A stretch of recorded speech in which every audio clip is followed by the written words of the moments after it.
मार्केटमधून भाजीपाला आणल्यावर नेहमी स्वच्छ करूनच फ्रीजमध्ये ठेवायला पाहिजे आणि खास करून पावसाळ्यात जास्त काळजी घ्यावी लागते. नाहीतर पावसाळ्यामध्ये ना भाजीपाल्यामध्ये असे काही ना काही किडे वगैरे निघतात किंवा छोटं सापाचं पिल्लं देखील असतं आणि अशा बऱ्याच अशा न्यूज आपण टी व्हीमध्ये पाहिलेल्याच असतील. तर आतापर्यंत फक्त मी रील्समध्ये किंवा टी व्ही न्यूजमध्येच पाहिलेलं होतं, पण अक्षरशः ते आज आमच्या घरात निघालं आणि ही चूक म्हणजे फौजींची होती, ती माझी नव्हती. म्हणूनच मी व्हिडिओ बनवून ठेवला त्यांना दाखवण्यासाठी, कारण त्यांनी जसा पण भाजीपाला आणला तसाच्या तसा तो फ्रीजमध्ये ठेवला.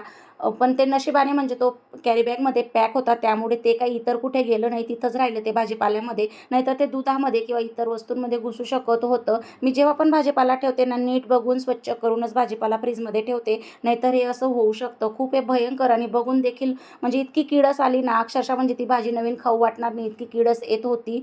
त्यामुळे ना नेहमी आपण भाजीपाला हा फ्रीजमध्ये स्वच्छ करूनच ठेवायला पाहिजे. खरं तर हा व्हिडिओ टाकण्याचा मुद्दा एवढाच आहे, तुम्हीही सतर्क राहा आणि भाजीपाला नेहमी स्वच्छ करूनच ठेवा. तसं तर सगळेच ठेवतात. चला भेटूया नेक्स्ट व्हिडिओमध्ये.